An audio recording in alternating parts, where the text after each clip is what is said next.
Matric pass তারা নাকি করতেছে রাষ্ট্রের কাজ, যারা করেছে মাস্টার্স পাস তারা করতেছে নাকি মানুষের ধান খেতে কাজ। এটা কিরকম করে সম্ভব?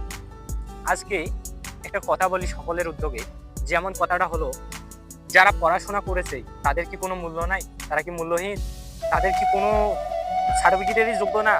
মেট্রিক পাস করে তারা হতেছে পুলিশ, তারা হতেছে সেনাবাহিনী, তারা হতেছে র্যাব, তারা হতেছে টিচার। টিচার হয়েও তারা কিছু বলতে পারে না, বাংলা বলতে গেলে তারা যায় একদম আটকে।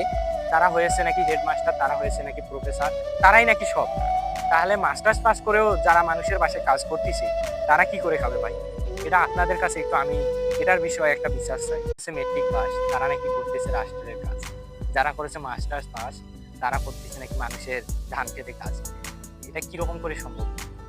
আজকে একটা কথা বলি সকলের উদ্যোগে, যেমন কথাটা হলো, যারা পড়াশোনা করেছে তাদের কি কোনো মূল্য নাই? তারা কি মূল্যহীন? তাদের কি কোনো সার্টিফিকেটেরই যোগ্য না? মেট্রিক পাস করে তারা হতেছে পুলিশ, তারা হতেছে সেনাবাহিনী, তারা হতেছে র্যাব, তারা হতেছে টিচার। টিচার হয়েও তারা কিছু বলতে পারে না, বাংলা বলতে গেলে তারা যায় একদম আটকে। তারা হয়েছে নাকি হেডমাস্টার, তারা হয়েছে নাকি প্রফেসর, তারাই নাকি সব। তাহলে মাস্টার্স পাস করেও যারা মানুষের বাসায় কাজ করতেছে তারা কি করে খাবে ভাই? এটা আপনাদের কাছে একটু আমি এটার বিষয়ে একটা বিচার চাই।